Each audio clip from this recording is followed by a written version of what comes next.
We have been told a story about sugar, a story of villains, addiction, and willpower. But what if the lie isn't just about the chemistry of glucose, but about our own hunger? We treat sugar like an enemy we must conquer, a temptation we must starve. But rarely do we stop to ask, what is this sweetness really replacing in your life? We live in a culture that confuses physical nourishment with emotional soothing. When you reach for that sugar, you are often looking for a moment of comfort, a brief respite from the exhaustion of being human. We blame the substance, but we ignore the hunger that has nothing to do with the stomach. Today, we are going to peel back the science, yes, the facts, but we are also going to look at the hidden architecture of your desires. We are going to explore why we are so terrified of our cravings, and why the biggest lie about sugar is actually the belief that you are simply weak. Let's unmask the myth, not just with data, but with the curiosity your body deserves. Let's start with the most dangerous lie of all, the one that has been sold to you in glossy packaging, television commercials, and even in the misguided advice of your own well-meaning doctors. The lie is this: a calorie is a calorie. We are told that weight gain, metabolic disease, and your inability to stop reaching for that afternoon snack are all simply a matter of character. We are told it is a simple equation of energy in versus energy out, and if your pants are getting tighter, it is because you, personally, have failed at the game of willpower. But let me be absolutely clear, this is not a failure of character. It is a failure of chemistry. When you look at the evidence, the argument for willpower completely falls apart. You see, the food industry knows something you might not yet have grasped. They have spent billions of dollars engineering their products to bypass your brain's natural satiety signals. They aren't just selling you food, they are selling you a biological hack. When you consume the type of processed, high-fructose corn syrup that saturates our modern food supply, you aren't just eating a treat. You are overloading your liver's capacity to process it. Think of it like this: your liver has a limit. When you ingest sugar in its natural form, wrapped in its fiber matrix, the way nature intended, your liver can handle it. But when you strip away that fiber and hyper-concentrate the sugar, you are essentially force-feeding your liver. It gets overwhelmed, and that excess is converted into fat right there in the organ where it does the most damage. This leads to insulin resistance, which, and please listen closely, is the primary driver of obesity, not the other way around. We have been conditioned to believe that if we just had more discipline, we could outrun a bad diet. We think that if we went to the gym for an extra 30 minutes, we could balance the books. But the math doesn't work that way, because the hormones controlling your hunger are not listening to your willpower. They are listening to your insulin levels.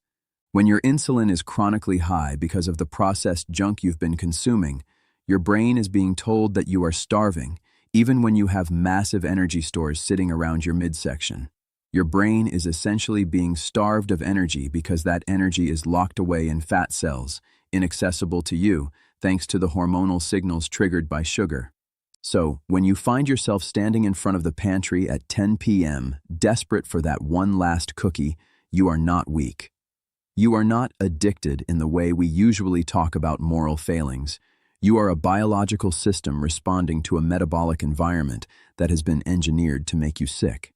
The industry wants you to believe this is your fault, because as long as you think you're the problem, you'll never look at the chemistry that is the actual cause. They want you focused on your lack of discipline, so you won't notice that the game is rigged against your metabolism from the very first bite. We have to stop blaming the victim for a metabolic disaster that was manufactured in a boardroom. True health begins the moment you stop punishing yourself for a biological process you never stood a chance of winning through willpower alone. Now, if it isn't a matter of willpower, then what is actually happening when that sugar hits your system? We have been trapped in this exhausting reductionist loop where we treat all calories as identical, as if the human body were just a simple furnace burning wood. But your metabolism isn't a furnace. It is a complex biochemical laboratory, and in that laboratory, the fuel you provide determines whether you are running a clean engine or clogging the pipes. We need to confront the dangerous misunderstanding that glucose and fructose are the same thing. They are both sugars, yes, but they are handled by your body in fundamentally different ways. Glucose, the kind of sugar your blood needs for basic energy, can be used by every single cell in your body. It is the universal currency of life. If you have extra glucose, your pancreas releases insulin, your muscles soak it up, and you move on with your day. That is a system working exactly as intended. But then, we have fructose. This is the sweet component of table sugar and high fructose corn syrup. And here is the secret the industry doesn't want you to know. Your muscles cannot use fructose. Not a single cell in your body has a biological requirement for it. So, where does it go? It goes straight to the liver. And your liver, being the primary organ of metabolism, treats fructose much like it treats alcohol. It doesn't see it as fuel, it sees it as a toxin that needs to be neutralized immediately. When you drink a soda or eat processed snacks packed with high fructose corn syrup, your liver is suddenly flooded with a massive, concentrated dose of this substance. It has no choice but to convert that fructose into fat, and it does so at an alarming rate. This isn't just about weight on the scale, it is about the kind of fat. We are talking about visceral fat, the dangerous stuff that wraps around your organs and drives inflammation. By the time your liver is finished converting that fructose into fat, it is so burdened that it stops responding to insulin properly. Your liver begins to pump out its own insulin to compensate, and suddenly you are in a state of chronic hyperinsulinemia. Your body is now locked in a mode of fat storage rather than energy expenditure. You aren't getting fat because you are eating too much. You are getting fat because your body's internal signaling has been hijacked by a substance it was never designed to process in these quantities. We have been sold the idea that sugar is just energy, but that is a half-truth that masks a whole-body crisis. When we treat metabolic disruption as a simple caloric problem, we ignore the fact that the type of molecule matters more than the number on the back of the package. You can consume 100 calories of glucose and your body knows what to do with it. You consume 100 calories of fructose and you have just sent a direct signal to your liver to start building fat. It is time we stop looking at the nutrition label as a simple math equation and start looking at it as a chemistry lecture.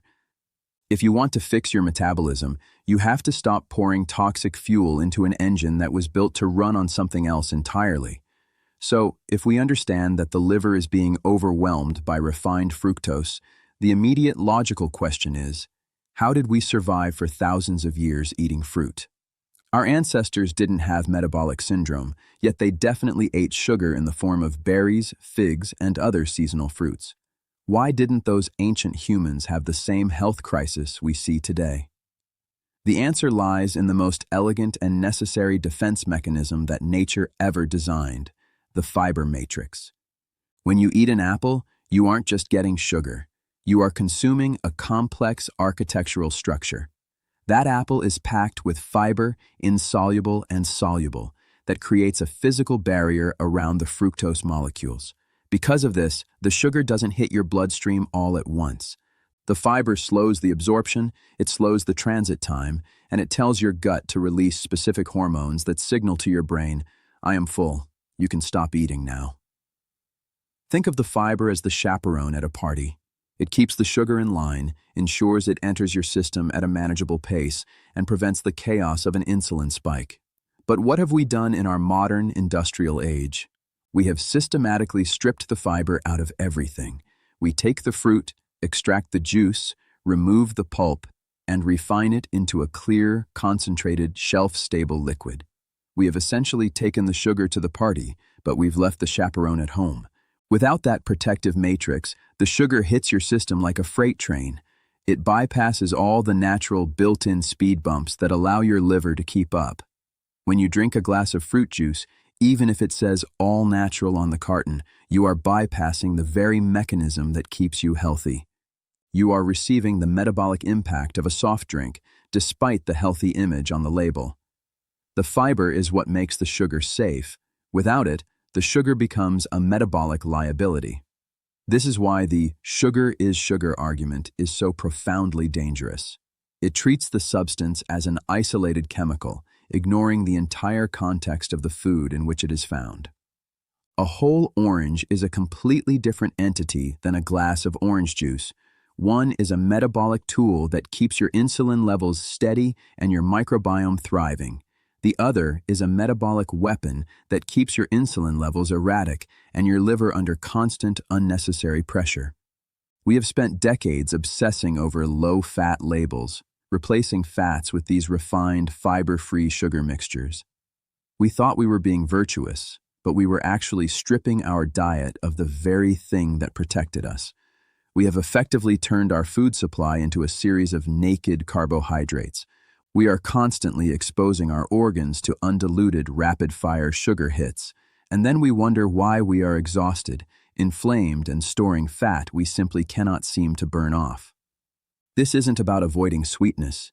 It is about restoring the protective integrity of what we put in our mouths. If you want to understand why your body is struggling, look for the fiber. If it has been removed, the food has been stripped of its ability to nourish you safely.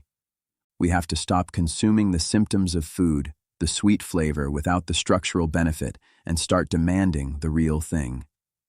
It's time to stop looking for the sugar-free label and start looking for the fiber-rich label instead.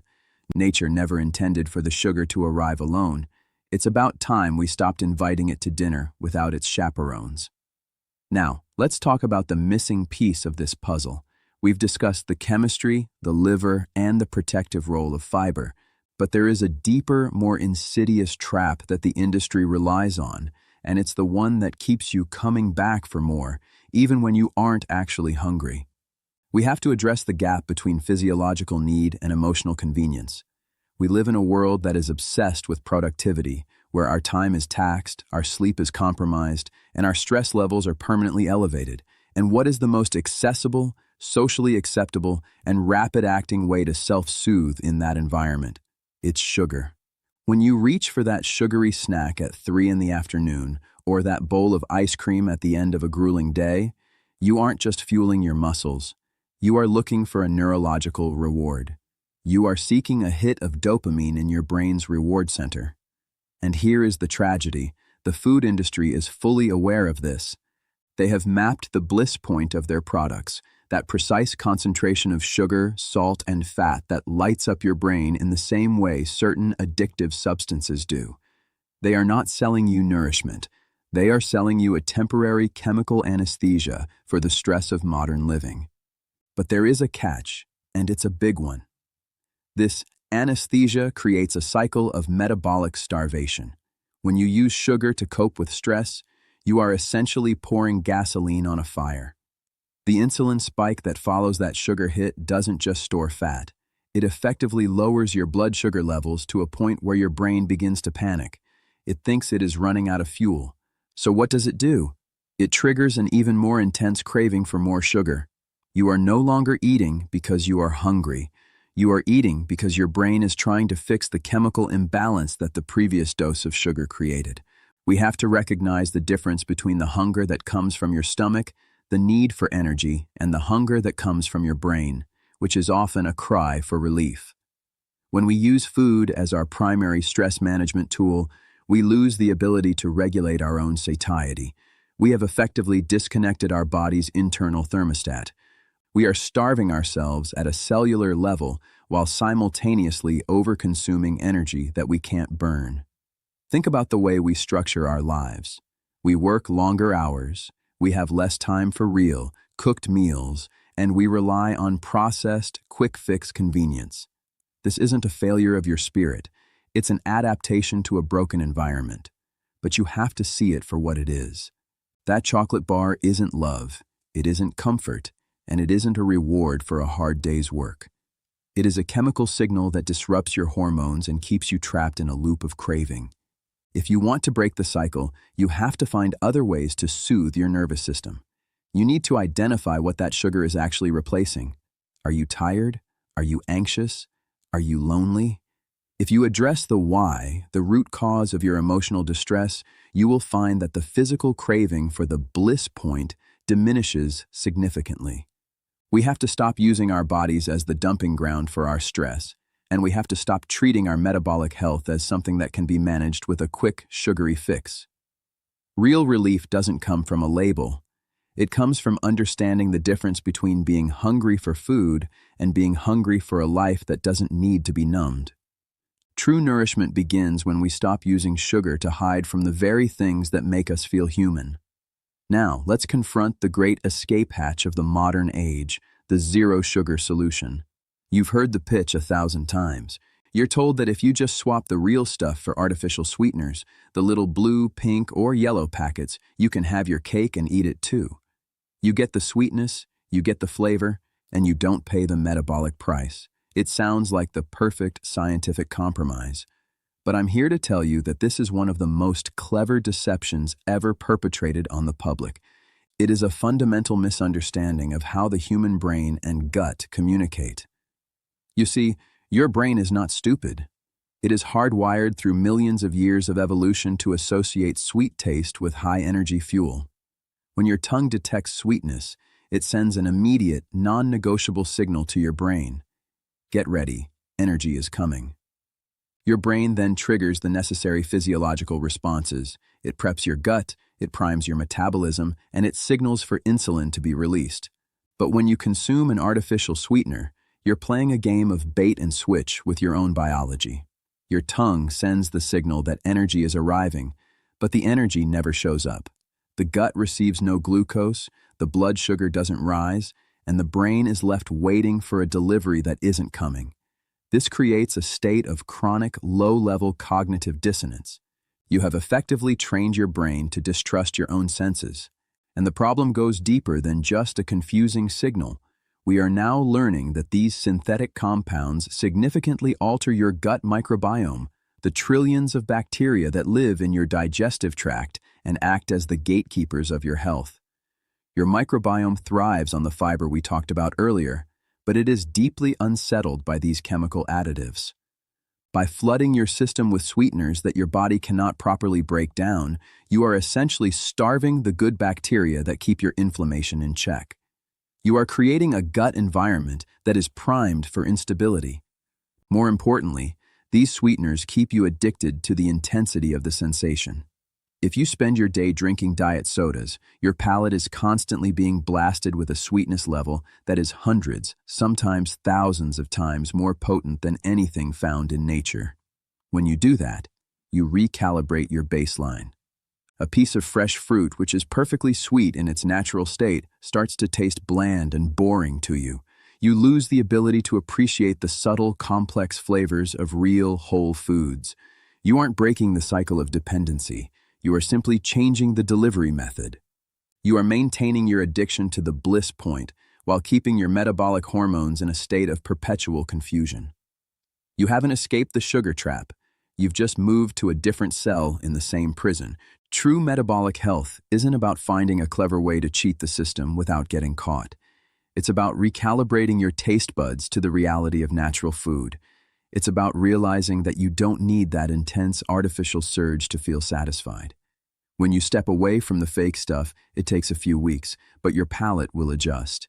You will find that an apple is suddenly sweeter than it was before, that a strawberry is a delight, and that you no longer need that chemical kick to get through the day. We have to stop looking for the technological hack to bypass our evolutionary biology and start trusting the simple, unadulterated flavors that actually nourish the system. Replacing a bad habit with a fake one is not health. It is just a different way to remain dependent on a lie. So, where does this leave us? If we aren't failing due to a lack of willpower, if we aren't just burning calories in a furnace, if we need our fiber, and if we are being misled by the very solutions that promised to save us, then how do we actually move forward? The final and perhaps most important piece of this puzzle is changing the way we perceive the act of eating itself. We have been taught to view sugar as a moral test, something to be good or bad about. We treat our dietary choices as if we are sinners atoning for our appetites or saints practicing ascetic discipline. But metabolism has absolutely nothing to do with morality, and it has everything to do with biology. When you frame food as a sin, you guarantee that you will eventually fail. Restriction is the enemy of sustainability. The moment you declare that a particular food is forbidden, you create a psychological state of deprivation. You start counting the minutes until you can cheat, and when you do, the guilt that follows only triggers more stress, more cortisol, and inevitably, more craving. It is a closed loop, a self-fulfilling prophecy of shame that the food industry relies on to keep you buying their products. Instead, I want you to shift your perspective entirely. Stop looking at your food as a series of temptations to be resisted or indulgences to be punished. Start looking at your food as information. Every bite you take is a signal you are sending to your cells, your hormones, and your organs. When you choose real, whole foods, foods that have been minimally processed and still possess their structural integrity, you are sending a signal of safety to your body. You are telling your liver that it can handle the load. You are telling your insulin that it can stay in its baseline range. And you are telling your brain that you are sufficiently nourished. This is the transition from fear-based restriction to informed, conscious agency. You don't need to live in a state of constant anxiety about every gram of sugar. You need to understand the principles, protect your liver, feed your gut, and respect your hormones. When you understand the science, when you realize that your body isn't working against you, but is actually fighting to keep you alive despite the environment we've forced it to endure, you stop seeing yourself as the problem. You stop being the victim of your cravings and start being the architect of your own internal environment. This takes time. Your palate will not change overnight, and your metabolic signaling will not reset in a weekend. But you can start by reclaiming your autonomy. The next time you find yourself staring at a label, don't just look for the calorie count. Look for the fiber. Look for the ingredients. Ask yourself, is this food going to send a signal of health to my liver, or is it going to force my body to store fat? You are not a machine that needs to be disciplined. You are a complex biological system that needs to be supported. We have spent decades being told that we are powerless against the food supply, that we are destined to be fat, sick, and tired because of our modern pace of life. That is the ultimate lie. You are not powerless. You have the ability to change the signal you send to your body every single day. You don't need a miracle, a new fad diet, or an artificial substitute. You just need to return to the basics of human biology and treat your body with the respect that the chemistry of life demands. Once you strip away the marketing, the myths, and the moralizing, the solution is simple, tangible, and entirely within your control. Real health is not a destination you reach by restricting your life. It is the natural outcome of a life that finally stops fighting its own biology. Let me ask you a question that might sound strange, but it's the most important thing you'll ever hear about your health. What if everything you've been told about why you're gaining weight, why you're exhausted, and why you can't stop craving sugar is a lie? For decades, we've been fed a script. We've been told that your inability to put down the cookie is a moral failure, a lack of willpower. We've been told that you're simply lazy or that you lack the discipline to count calories and hit the gym. We've been told that the problem is you. But what if the problem isn't you? What if the problem is a massive, systemic, and highly profitable deception? We are living in an era where metabolic disease is the norm, not the exception. We see the numbers on the scale climbing, we feel the afternoon crash, and we see the rise of diabetes and fatty liver disease. And what is our collective response? We blame the individual. We tell people to eat less, move more. But I am here to tell you that this is not a matter of willpower. It is a matter of biochemistry. The biggest lie about sugar isn't just about the sweetness. It is the lie that all calories are equal. It is the lie that sugar is just energy. It is the lie that we can outrun a toxic food environment with sheer grit and determination. The truth is much more sobering. We are being chemically hijacked. The food industry has engineered our food supply to bypass our body's natural safety switches, to overload our livers, and to keep our hormones in a state of perpetual chaos. Today, we are going to dismantle the narrative that has kept you trapped in a cycle of craving and self-blame. We are going to look at the science that the boardroom doesn't want you to know. We are going to stop treating your health as a moral test and start treating it as the biological puzzle it truly is. If you are tired of the guilt, tired of the confusion, and ready to stop fighting a war you never signed up for, you need to hear this. The truth isn't complicated, it's just the opposite of what you've been sold. Let's stop talking about diet and start talking about the reality of your body's chemistry.